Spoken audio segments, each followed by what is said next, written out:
Hi, you gorgeous people. How you doing today? So, I posted earlier this morning, 3 hours ago. Crikey, I've been up already. I posted this morning about the negative voice in your head, and I asked you, what's it like? What's it say? And the reason I did this is because I probably see at least one person a week who has a negative voice in their head. Now, you might think, oh, well, you can just ignore it. No, you can't. Even if you think you're ignoring that voice in your head, it's still there. It's still saying the same things. I had a session with a client recently, and they said, well, I could just choose to ignore it. And I said, so to clarify, if someone was being mean to your children, you'd tell them just to ignore it. And they said, well, no, of course not. I'd go and see the teachers. I'd get this sorted. I'm not tolerating this. So then why would you tolerate it for yourself? If you find that you're putting up with that voice in your head, one of the things you want to do is think about someone you really love and ask yourself, if someone walked down the street the opposite direction and spoke to them the way that voice speaks to you, would you say to them, oh, just ignore them? Or just say something like, well, thanks very much for your viewpoint, greatly appreciated, but I'm going to get about my day. Or would you turn around and say to them, excuse me, who do you think you are? Keep your trap shut. Or something to that nature. You wouldn't tolerate it. So stop tolerating that voice in your head. When I work with a client on a one-to-one basis, the first hour was spent making that person basically feel pretty horrible. But you can't fix what's wrong with your life or that's not quite working. Actually, most of the people I work with haven't got problems. They've got things they want to achieve. But you can't fix the things that aren't working for you unless you really feel them. And that's why I asked in that post earlier today, what does that voice look like and sound like? Who is it? Does it have a face? Over the years, that voice for my clients has been a grandparent, a mother, a sister, an aunt, a boss. It's quite often a boss, quite worrying. It's been a parrot, it's been a dragon, it's been a monster, it's been a vampire, it's been a devil, it's been all sorts of things.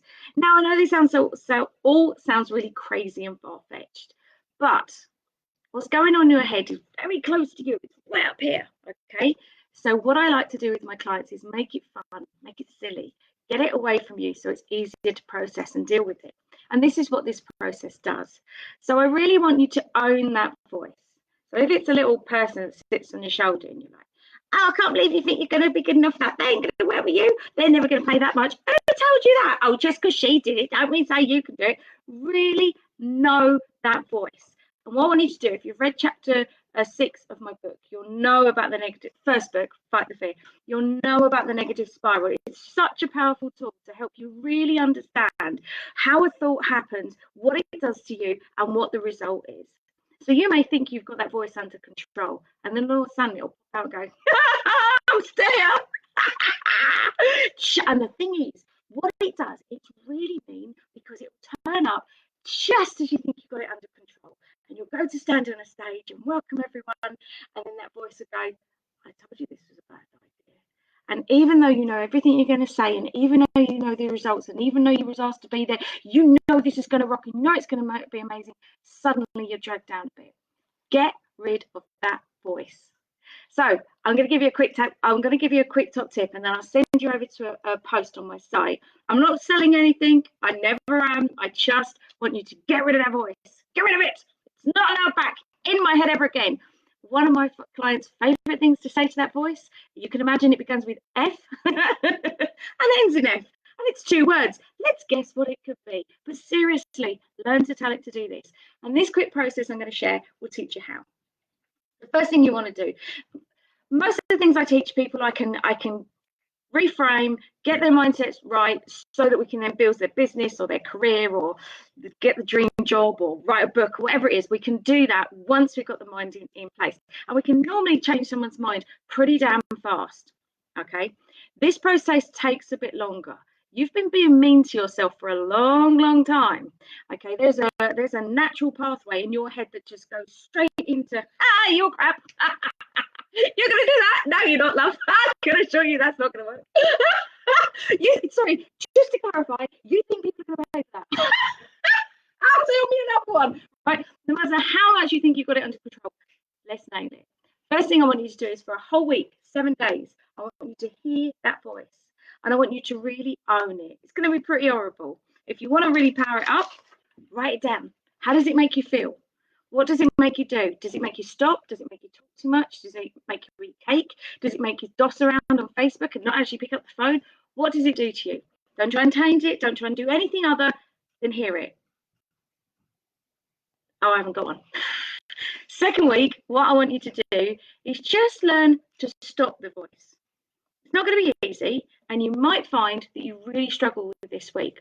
If you do, stop on that day where you've realised you've been being a big meanie head to yourself and saying really nasty things, and start the week again. All right, you really have to nail this week.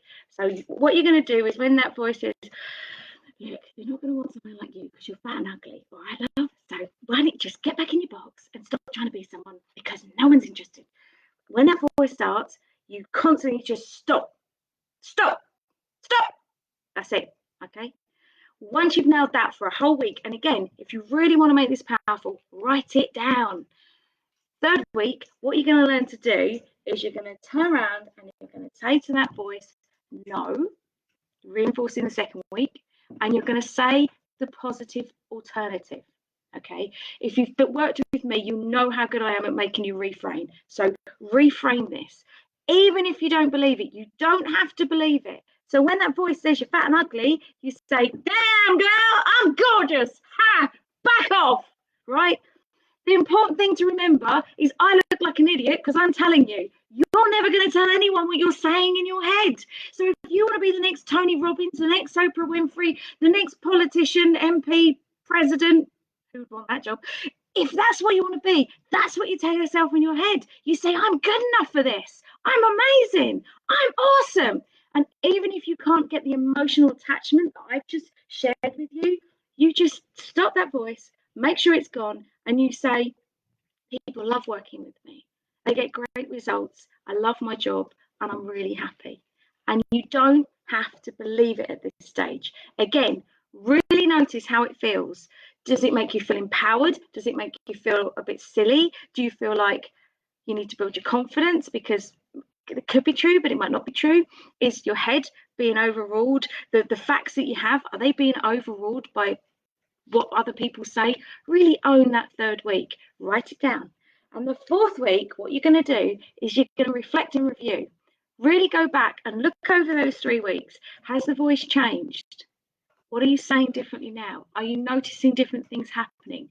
What actions are you taking as a result?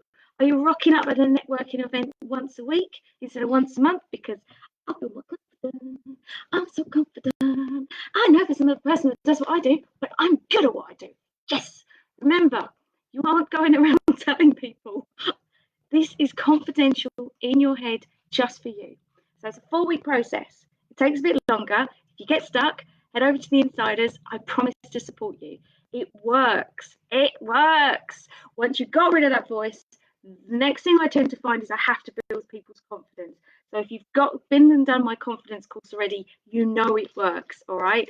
Most people I know that do the confidence course do it in a weekend and they are more confident the following week, which just blows my mind, but makes me very, very happy. That's when you look to build your business. Not until you dealt with that voice, not until we dealt with your confidence. All right. Have a beautiful day. I've got 6 minutes to make a coffee. Have a wee and see you at the BWN. If you want last minute access, I'm just sorting it. And yes, I've got 7 people that want recordings and I'll make sure you get them too. Have a beautiful day. Get rid of that voice. It has no right to be in your head. It has no right to be in your life. You're going to do amazing things. So tell it to nav off. I'll see you soon, beautiful people. Have